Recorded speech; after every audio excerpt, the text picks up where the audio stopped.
Red టీవీలో మీ వ్యాపార ప్రకటనల కోసం ఈ నంబర్ ని సంప్రదించండి 6281747728.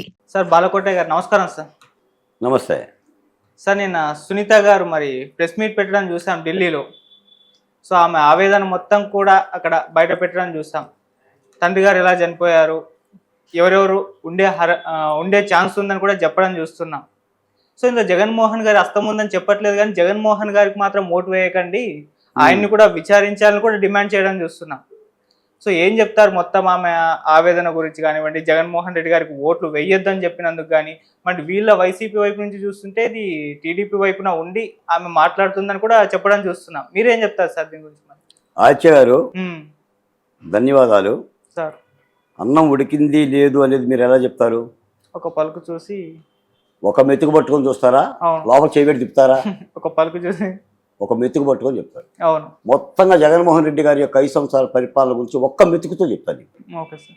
ఒకటి గొడ్డల వేటు, 2 కోడికత్తి. ఈ రెండే జగన్మోహన్ రెడ్డి గారి పరిపాలనకి సాక్షిపోతుంది. గొడ్డల వేటులో చచ్చిపోయింది ఆయన సొంత బాబాయ్. అవును, మీ బాబాయ్ కాదు, మా బాబాయ్ కాదు. ఎవరు బాబాయ్? జగన్మోహన్ రెడ్డి గారి బాబాయ్. సునీతారెడ్డి గారికి మీ చెల్లెలు కాదు, నాకు అక్క కాదు.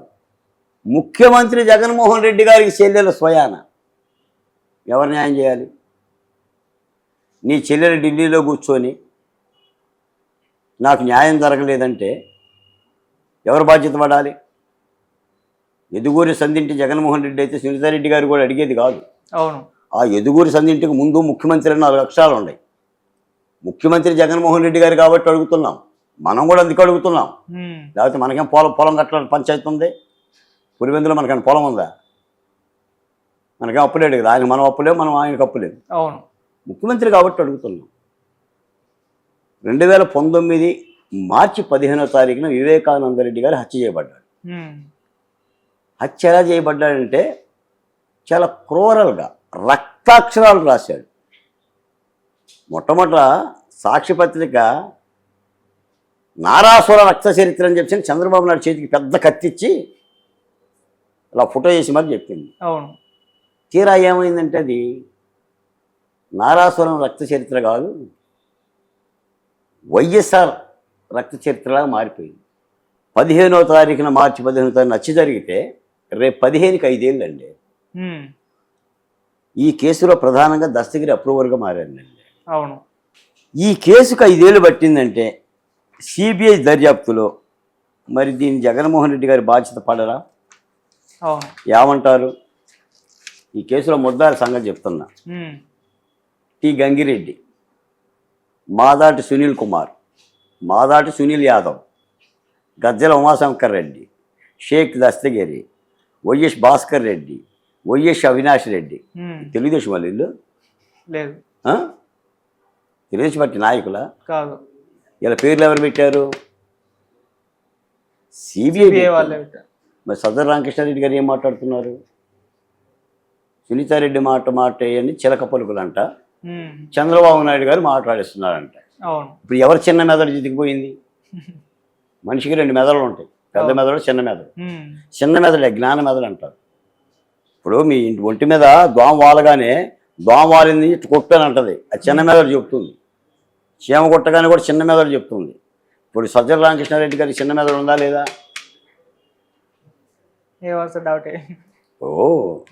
తన తండ్రిని కోల్పోయి న్యాయం చేయమంటే ఆమె చిలక పలుకులు అని.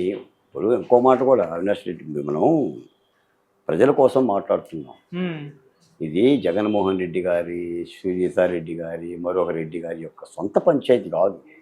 ఇది ఒక ప్రభుత్వం, ఒక వ్యవస్థ. జరిగింది నేరం, విచారిస్తుంది కేంద్ర ప్రభుత్వ దర్యాప్తు సంస్థ. అవును, ప్రజలు చూస్తున్నారు. దోషులు పట్టుకోవాల్సిన బాధ్యత ఉంది. కర్నూలులో ఎస్పీ గారు అవినాష్ రెడ్డి నేను అరెస్ట్ చేయాలని కుక్క పిల్లలాగా కాళ్ళు చేతులు పైకెత్తాడు. అది రాష్ట్ర ప్రభుత్వం బాధ్యత కాదా? సిబిఐ అరెస్ట్ చేయమంటే ఎస్పీ అరెస్ట్ చేయలేదు కర్నూలులో. ఎవరు బాధ్యత పడాలి? డీజీపీ బాధ్యత పడ్డా, ముఖ్యమంత్రి బాధ్యత పడ్డా, సజ్జల రామకృష్ణారెడ్డి బాధ్యత పడ్డా, ఎవరు అరెస్ట్ చేయాలి? ఎందుకు అరెస్ట్ ఆగింది? అంటే రాష్ట్ర ప్రభుత్వ పాత్ర లేదది. సునీతారెడ్డి గారు అదే చెప్తుంది. 2 కోడికత్తి సీరు 5 సంవత్సరాల 5 నెలలు అండి. 1975 రోజులు బెయిల్కు నోచుకోకుండా అవును. బెయిలుకు నోచుకోకుండా 1.5 సెంటీమీటర్ల చిన్న గాయంలో ఒక అభాగ్యుడు జైల్లో ఉన్నాడు. అవును. రానివ్వలేదు కదా సార్. ఉమ్. గొంతు నరాలు దిగిపోయే విధంగా మేము అరిస్తే, కంఠనరాలు దిగిపోయే విధంగా మేము ఘోషించిన వాళ్ళు రాలేదుగా. ఆఖరికి మాకు మేమే ఆయన తల్లి సావిత్రమ్మ ధర్నా, కోడికత్తి సీను జైల్లో ధర్నా, మా న్యాయవాదులతో పోరాడితే ఆ మాత్రకు బెయిల్ వచ్చింది. రాష్ట్ర ప్రభుత్వం బాధ్యత కాదండి. ఏది దాష్టీకంగా అనిపిస్తుంది, ఏది దాతృత్వం. ఆమె అంటుంది విశ్వసనీయత, విలువలు, నా అక్కలు, నా చెల్లెళ్ళు అని అంటున్నాడు మా అన్నయ్య. అక్కలం చెల్లెళ్ళమే మాట్లాడుతున్నాం కాబట్టి ఆయన నమ్మకం లేదు, ఓటేయకండి అని చెప్పి దానికి జగన్మోహన్ రెడ్డి గారికి సమాధానం చెప్పాలి. నిజంగానే జగన్మోహన్ రెడ్డి గారు ఓటు ఎందుకు ఇవ్వాలి? ఏం చూసేయాలండి? అమరావతి లేనందుకు తీయాలా? లేదా పోలవరం పూర్తి చేసామని తీయాలా? ఆ విశాఖ ఉక్కులు ప్రైవేటు పరం కానివ్వకుండా చేసామని చెప్పి తీయాలా? జాబ్ క్యాలెండర్ను పాటించామని తీయాలా? ఇసుక ఉన్న పేదలకు ఇచ్చామని తీయాలా? ఏం చేశారు ఓటేస్తారు చెప్పండి. ఓటు వేయటానికి కూడా చెప్పాలి. ఆయన చెప్తాడు ఒకటి నేను నవరత్నాలు ఇచ్చాను. అవును. నేను నవరత్నాలు ఇచ్చా, ఇంటింటికి ఇచ్చా. 2,50,000 కోట్ల రూపాయలు ప్రతి ఇంటికి అందించా. నన్ను నమ్మని అంటున్నాడు. బ్రిటిష్ వాడు కూడా భారతదేశానికి రోడ్లు వేసింది వాడే, అవును, రైలు వేసింది వాడే, మీకు సముద్రాల్లో ఓడలు నడిపింది కూడా వాడే.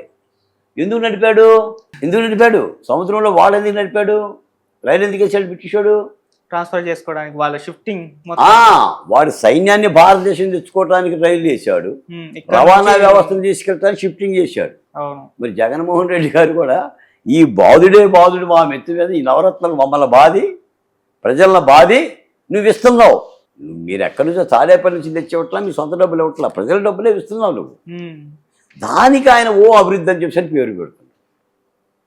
ఏది అభివృద్ధి? రాష్ట్రం గొల్ల అయిపోయింది. కాబట్టి తప్పనిసరిగా నాకు తెలిసిన మాట చెప్తున్నా, నిజంగా వైఎస్ సునీతారెడ్డి గారు ఢిల్లీ స్థాయిలో ఈ పోరాటం చేయకపోతే సునీతారెడ్డి గారిని ఈ పార్టీకి హత్య చేసేవాళ్ళండి ప్రభుత్వం. ఆమె స్వయంగా ఎన్నోసార్లు చెప్పింది నాకు ప్రాణభయం ఉందని. ఈ రోజు కూడా దస్తగిరికి ప్రాణభయం ఉందండి. నిన్న నేనే ఒక ప్రధానమైన ఛానల్ డిబేట్లో పాల్గొంటే అందులో దస్తగిరి కూడా పాల్గొన్నాడు. ఇప్పటికీ ఆయన ఆరోపణ ఏంటంటే నా ప్రాణాలకు ముప్పు ఉంది అని. ఇప్పుడు వ్యవస్థలు పనులు చేయమన్నాను తప్ప నిజంగా ఈ వైఎస్ కుటుంబానికి వివేకానంద రెడ్డి హత్యతో సంబంధం లేకపోతే నిర్దోషులుగా చెప్తారు. అసలు విచారణ సంస్థలనే మీరు పాటించుకోకుండా 5 ఏళ్ళుగా మీరు తొక్కిపెడితే వ్యవస్థకి ఏ నమ్మకం? అందుకనే అత్యున్నతమైన సిబిఐని బిఐ అని అంటున్నారు. భారతదేశంలో విచారణ సంస్థలో అత్యున్నతమైన సంస్థ సిబిఐ. అవును. దాని పరువు పోతుంది. మీకు డాక్టర్ సుధాకర్ విషయంలో కూడా సిబిఐ ఏం చేయలేదు. అవును. దాన్ని మేము కోరాం విచారణ, ఏమీ లేదు. ఏమి విచారణ సంస్థలు? ప్రభుత్వ రాజ్యాంగ అంగాలు. కాబట్టి ఆ సునీతారెడ్డి గారు మాట్లాడటం అనేది తప్పేమీ లేదు. ఇప్పటికీ న్యాయం జరగడం లేదు. దానికి సజ్జల రామకృష్ణారెడ్డి గారి చిలక పలుకులు పలకడం, ఆయన చిలక పలుకులు, సునీతారెడ్డి గారి చిలక పలుకులు కాదు, జగన్మోహన్ రెడ్డి గారి చిలక పలుకులు పలక వ్యవస్థలను వదిలేస్తే వాటి పని అవి చేసుకుంటే ఏనేం చేయనక్కర్లా. ఓకే. రాష్ట్రంలో ముఖ్యమంత్రి గారు చేయనక్కర్లా, సజ్జల గారు చేయనక్కర్లా. వివేకానంద రెడ్డి హత్య కేసులో వ్యవస్థలు చేస్తాయి, చట్టం తన పని తాను చేస్తుంది. ఆ చట్టాన్ని వదిలేస్తే సరిపోద్ది. మీరు చట్టానికి తాళ్ళు వేసేసి కుక్కపిల్లలాగే బొమ్మల దగ్గర కూర్చోబెట్టుకొని పాదాల దగ్గర కూర్చుంటే ఇలాగనే ఉంటుంది. రాష్ట్రం పరువు పోతుంది, వ్యవస్థలు పరువు పోతుంది. కరెక్టే sir. Thank you so much sir. ధన్యవాదాలు.